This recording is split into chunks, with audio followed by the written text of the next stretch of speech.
Hi everyone. Today we're going to talk about Socrates. Let's change our habits a bit because today we won't directly discuss a philosophical thought, but rather an event that marked the history of philosophy.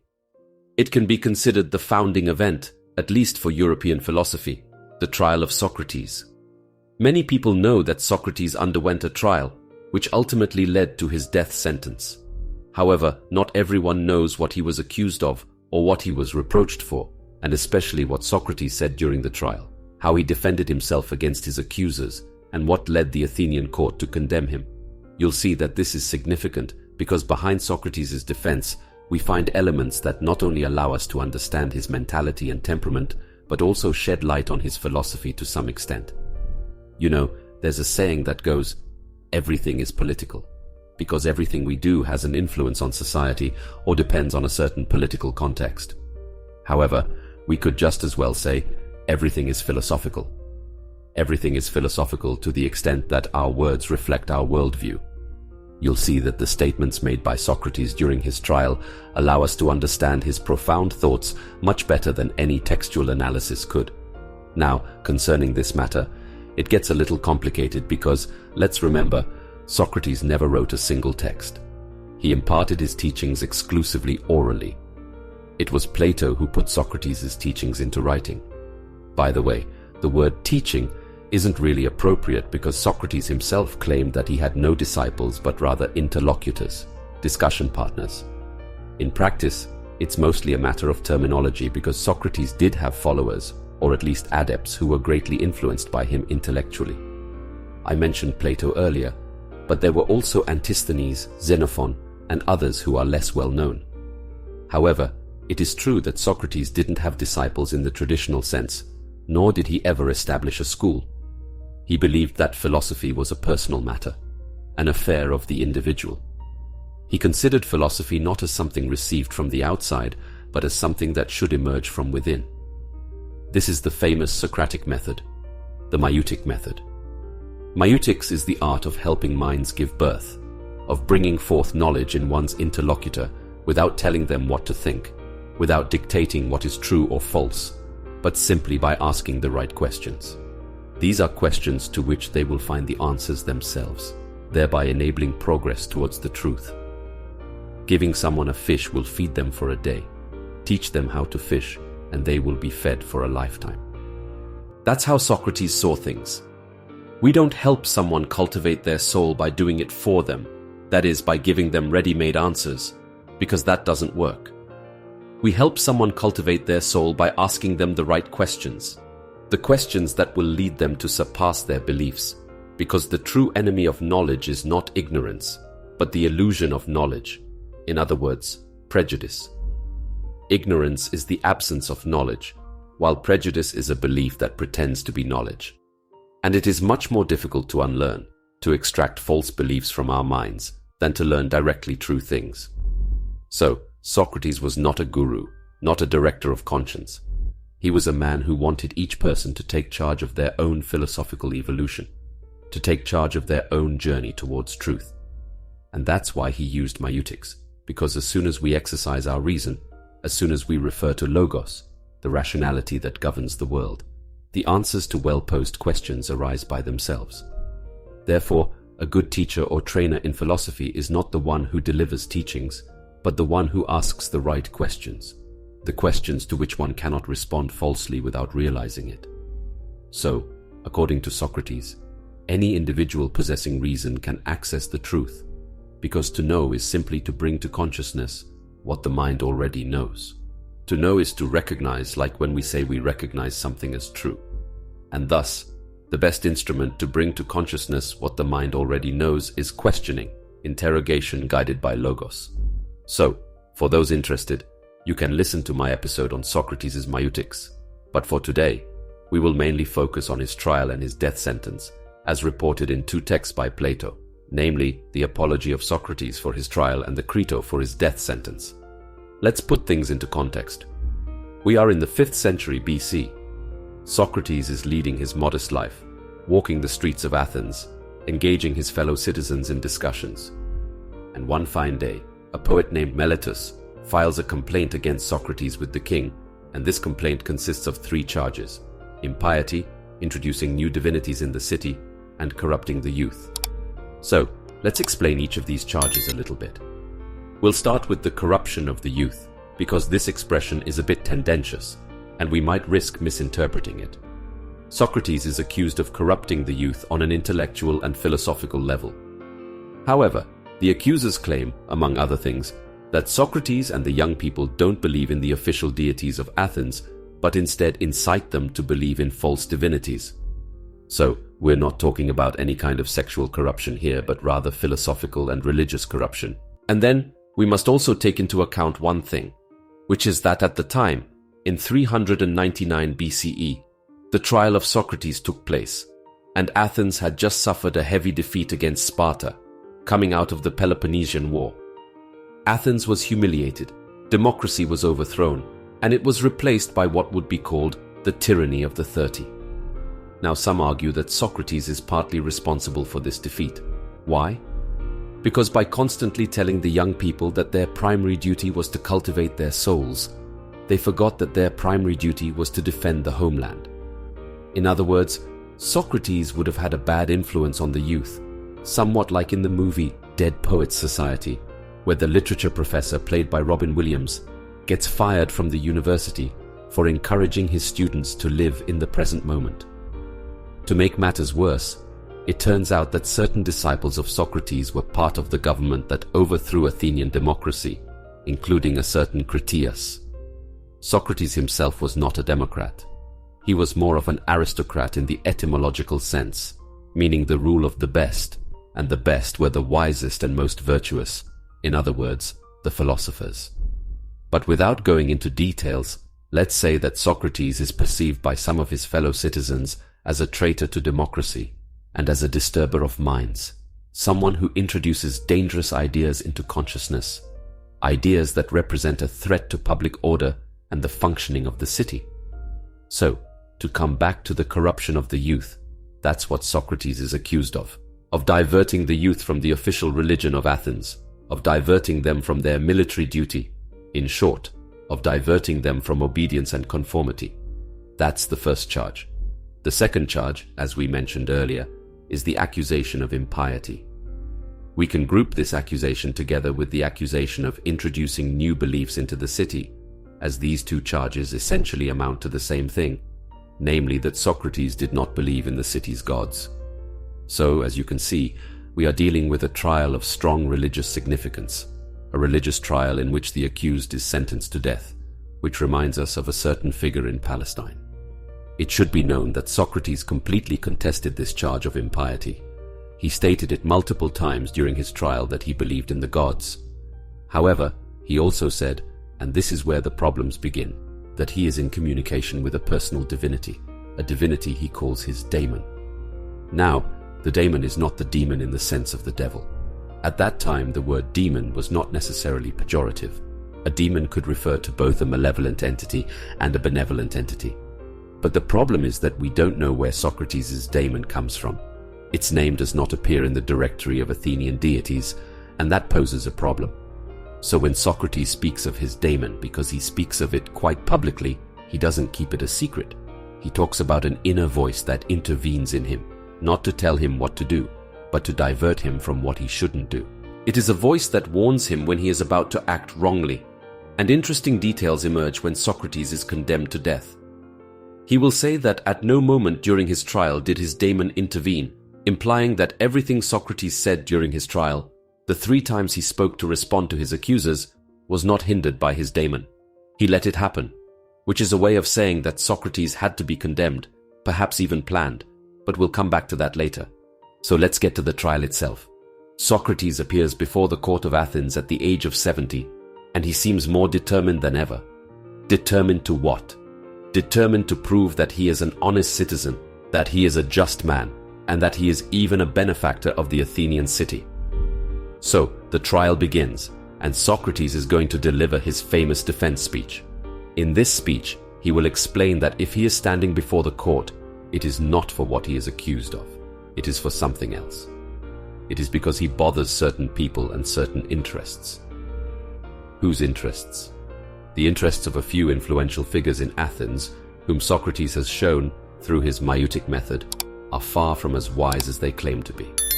In short, Socrates believes that what he is being accused of is damaging the reputation of certain leaders. We mentioned earlier that Socrates does not profess any teachings. He merely asks questions and points out inconsistencies. Socratic methodology is critical examination, pointing out contradictions, and the more Socrates' interlocutor claims to be wise or knowledgeable, the more Socrates takes pleasure in demonstrating that it is not the case. All I know is that I know nothing. You are familiar with this quote, and well, Socrates wanted everyone to come to this conclusion. For each person to become aware of the weakness of their own knowledge, for each person to moderate their pretension to wisdom. So, you can imagine that when you are a public figure, when you have a reputation for being wise, and Socrates sticks his nose into your reasoning, you are likely to have a hard time, and incidentally, to be seen by those who listen as an impostor. Socrates' thesis is that his accusers want to silence him because he represents a danger to their reputation. When Socrates sets out to prove to someone that they are not truly wise, that they believe they know but they do not know, he succeeds, and that creates initiates. Socrates is perfectly aware that he annoys a lot of people. For those of you who have read Plato's dialogues, you know how bothersome Socrates can be as soon as he speaks. He scrutinizes every word you say, he sects everything you say, he goes off on endless comparisons to the point where eventually you are just forced to concede. And Socrates is aware of that. Not only is he aware of it, but he embraces it. He calls himself the gadfly of Athens, the fly that bites. And when Socrates engages in a discussion with someone who claims to be wise, his objective is clear: to destroy them, to make them ashamed. Not to shame them for their ignorance and their pretension to knowledge, because for him, that is the role of the philosopher: to reveal human pride, to expose false pretensions on which one seeks to build a reputation, the reputation of being wise, the reputation of being virtuous, the reputation of possessing the truth. Socrates is perfectly aware that he annoys a lot of people. For those of you who have read Plato's dialogues, you know how bothersome Socrates can be as soon as he speaks. He scrutinizes every word you say. He dissects everything you say. He goes off on endless comparisons to the point where, after a while, you are just obliged to concede, and Socrates is aware of that. Not only is he aware of it, but he embraces it. He even nicknames himself the gadfly of Athens, the biting fly. And when Socrates engages in a discussion with someone who claims to be wise, his objective is clear: to destroy them, to shame them. Not to shame them for their ignorance and their pretension to knowledge, because for him, that is the role of the philosopher: to reveal human pride, to expose false pretensions on which one seeks to build a reputation, the reputation of being wise, the reputation of being virtuous, the reputation of possessing the truth. Socrates wants to shatter reputation because reputation is the realm of appearances, the realm of mere illusion. Remember earlier I mentioned that Socrates' trial will allow us to understand his philosophical vision. For Socrates, our material world, the physical world in which we live, is a world of appearances and corruption in the metaphysical sense. Our material world is a corrupted version, a degraded version, of the ideal world of essences. Just as we must surpass the stage of prejudice to access knowledge, we must surpass the stage of sensible appearance to access eternal essences. Therefore, we must denounce appearances, expose appearances for what they truly are: lies, a veil of lies. Claiming to know when we do not know is a lie, and Socrates wants to compel us to recognize this. That is why he says he wants to shame his interlocutors, because it is only in shame that we question ourselves. As long as we maintain the illusion, nothing changes. We continue without any reason to question ourselves. But once the illusion no longer works, once our false claim to knowledge is exposed, we can no longer maintain the illusion. We are compelled to face the truth, even if it is the truth that we are ignorant. Just as prejudice is the enemy of knowledge, reputation is the enemy of wisdom, because reputation is built on illusion. For Socrates, having a good reputation means succeeding in creating the illusion, making others believe that one knows when one is ignorant, making others believe that one is virtuous when one is equally corrupt as anyone else. On the contrary, the one who has made it their mission to destroy false appearances, to destroy reputations, precisely that person does not have a good reputation. They disturb everyone because we all have a reputation to defend. We all want to appear in our best light. But as Socrates tells us, this is pure vanity, a mere attachment to appearances. The authentic sage is the one who has freed themselves from the need to appear, the one who does not require a good reputation because they do not need to be recognized, flattered, or praised. On the contrary, the sage is the one who accepts having a bad reputation precisely because they know that reputation only affects those who are attached to appearances. The wise person doesn't need to be valued. They don't need to generate mass appeal because, by definition, the masses lack critical thinking. Therefore, for Socrates, having a bad reputation is not a problem. It's actually a sign that he is in the right in a world where appearances reign. Having a bad reputation means being rejected by the corrupt. However, Socrates' confrontational temperament is not the sole cause of his bad reputation. There is another element that contributes to the general hostility he faces. Socrates recounts before the tribunal that one of his friends, Chaerephon, went to consult the oracle of Delphi, which allegedly identified Socrates as the wisest man in Athens. You can imagine the reactions this testimony could have provoked. The wisest man in Athens. Who does he think he is? Moreover, how can we verify the truth of this testimony? At the time of Socrates' trial, Chaerephon is already dead, so the only source confirming this testimony is Socrates himself. Thus, neutrality is out the window. Whether this testimony is true or not, how could Socrates ignore the fact that saying such a thing would make him appear pretentious, self-proclaimed? We just mentioned that Socrates wanted to push his interlocutors toward humility, to not claim to be wise or virtuous, and here he is explaining that he is the wisest man in the city. But if we think about it, it's actually quite clever. Why? Because, as we mentioned earlier in this episode, Socrates is accused of not believing in the official gods of Athens. Now Socrates is reporting the words of the oracle, the entity in direct contact with divinity. He is using an argument from authority precisely when he is accused of denying that authority. It's a way of saying, you want me to acknowledge divinity? Okay, but then you will also have to acknowledge it. And if you acknowledge it, you will have to accept what it said about me being the wisest man in Athens. That's how it is. What are you going to do? Nothing at all. You're going to keep silent. Ultimate provocation. Socrates is being reproached for not acknowledging the gods, and he says exactly what is necessary for his accusers to reveal that they don't want to acknowledge the gods, knowing full well that they will never dare to contest the oracle. Not only does he say that the gods designated him as the wisest man, but he also adds that when he learned about it, he was surprised, even skeptical. He thought, oh really? Me, the wisest man in Athens? I can't believe it.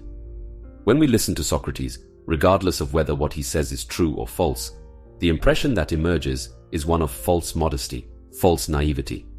And we know that false naivety was Socrates' specialty, to pretend not to know, to feign ignorance in order to highlight the ignorance of others. Socrates was anything but naive. However, once again, Socrates is very clever because, even though he gives the impression of being falsely modest, an impression is not proof, and provocation is not a crime as far as we know.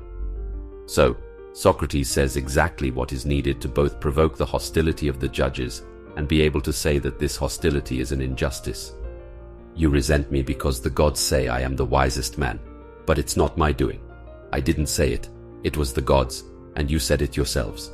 You must acknowledge the gods and not contest their authority. However, despite Socrates' speech, at the end of his defense, he was found guilty by a vote of 280. The penalty sought against him was the death sentence. But as it was the rule at that time, Socrates was allowed to propose his own sentence. In other words, Socrates could escape death if he proposed an alternative sentence considered sufficient, a sort of last chance. So, what did Socrates do at that moment? Well, he began by stating that he expected this judgment, that he expected to be found guilty. But he added that he was surprised by the small margin of votes. implying that he expected to be found guilty by a larger number of citizens. Who says that except a man who has done nothing to defend himself, who deliberately seeks condemnation? Keep that in mind. And when the time comes to propose his sentence, Socrates explains that the punishment he deserves is to be fed at the Prytaneum. Being fed at the Prytaneum is the reward granted to citizens who have rendered service to the homeland. In other words, just after being declared guilty, Socrates explains that he deserves to be rewarded and honored. What audacity! Who does that except once again someone who wants to be condemned, someone who wants to die? Socrates will respond that he has no need to propose a sentence because he has done nothing wrong. Therefore, assigning himself a sentence would be admitting guilt. The only crime he has committed in his eyes is to push the Athenians to philosophize, to cultivate their souls, and he cannot decently view that as a crime. He may be aware that he is accused of sowing confusion in people's minds, but he believes that he has only sown seeds of wisdom, seeds of humility. Being aware that one does not know, to call oneself guilty would be to renounce one's commitment. It would be to say that philosophy is a fraud. At that moment, Socrates, in line with his thoughts, assumes it and accepts that he must die, accepting his fate, to be condemned to death for philosophizing. What better proof of human corruption? At the end of this second speech, the sentence is confirmed, with 311 votes in favor and 190 against. His fate is sealed. Socrates is condemned to death. And it is in his third speech that Socrates will give us the most valuable information about his philosophy, because he tells us his death is a liberation. It is a liberation not for the Athenian people, since his death will be that of an innocent man, and they will have to live with that guilt. His death is a liberation for him because it allows him to leave the world of matter, in other words, the false world, the world of appearances and corruption. Socrates believed in the immortality of the soul, particularly in what is called the transmigration of souls. After death, the soul leaves the body and joins the world of eternal essences. It is from this world of eternal essences that the soul will return to accomplish a new incarnation in the world of matter. In this conception, the living come from the dead. The living are the eternal souls that temporarily incarnate. Therefore, for Socrates, dying is not a problem. Dying means joining the souls of the great benefactors of humanity, joining the soul of Lycurgus, the soul of Sisyphus, joining the soul of the blessed ones. Death is not to be feared because the soul survives the destruction of the body. It survives dematerialization. Death is a liberation from matter. After his conviction by the Athenian court, Socrates is imprisoned, awaiting his execution. During this time, he receives a visit from one of his friends, Triton, who wants to convince him to escape. Socrates refuses, firmly explaining that escaping would go against the laws and therefore against the very foundations of the city. The situation is ironic because Socrates is told that if he refuses to escape, he may be reproached for not saving himself. Can you imagine? Socrates is about to die, and what worries Crito is what people will say about him once again, his reputation. As they are about to drink hemlock, Socrates appears happy and serene. He says, "Death is a liberation," and in this case, it is not just a phrase or a posture. Socrates' struggle is a struggle for the embodiment of the philosophical spirit, because being wise is not about stating what is right or wrong, what is true or false, just or unjust. It is knowing that we are only passing through because true life exists elsewhere. I quote, "Perhaps you Athenians think that I was condemned for lack of speeches. I mean persuasive speeches through which I could have convinced you if I believed that by doing and saying everything, I could escape condemnation. Far from it.